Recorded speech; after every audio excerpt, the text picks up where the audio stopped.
नमस्कार। आज हम सब मिलकर रामनवमी के त्योहार के पीछे की कहानी में उतरेंगे।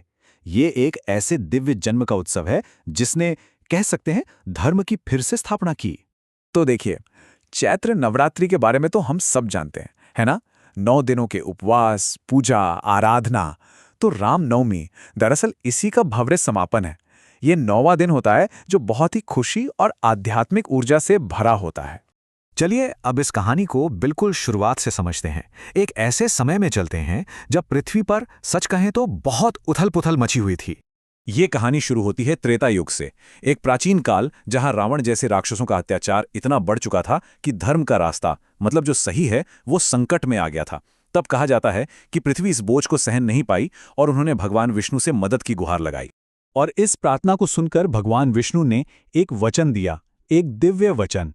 उन्होंने कहा कि वो धर्म की स्थापना के लिए और इन अत्याचारों से मुक्ति दिलाने के लिए अयोध्या के राजा दशरथ के घर में जन्म लेंगे।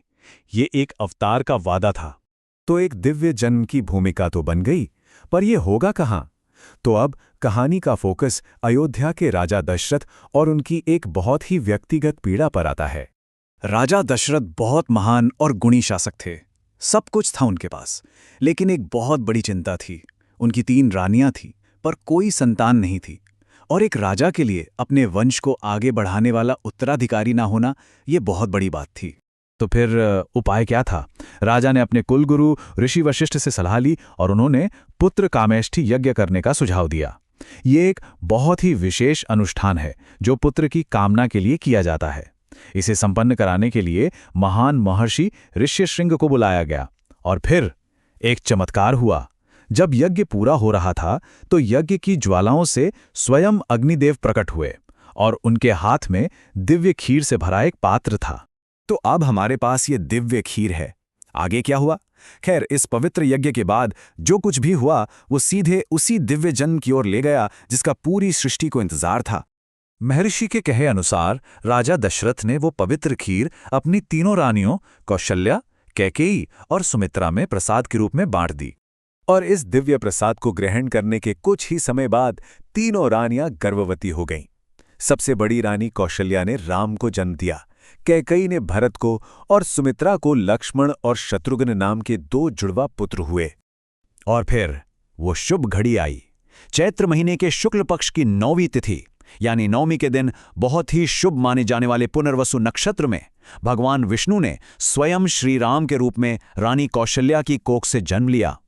गोस्वामी तुलसीदास जी ने रामचरितमानस में इस पल को कितनी खूबसूरती से लिखा है। इस एक पंक्ति से ही उस क्षण का सारा आनंद और महत्व समझ आ जाता है जब दीनों पर दया करने वाले स्वयं प्रकट हुए। तो ये तो हुई प्राचीन कथा, बहुत दिलचस्प है ना? लेकिन आज के समय में इसका क्या महत्व है? चलिए देखते हैं कि भक्त आज इस दिव्य जन्म का उत्सव कैसे मनाते हैं। तो रामनवमी के दिन लोग क्या क्या करते हैं? देखिए, बहुत कुछ होता है। लोग व्रत रखते हैं, मंदिरों में खास पूजा पाठ और आरती होती है, भगवान राम के जीवन की प्रेरक कथाएं पढ़ी और सुनी जाती हैं, हवन किए जाते हैं, और हाँ, दान पुण्य का भी बहुत बड़ा महत्व है।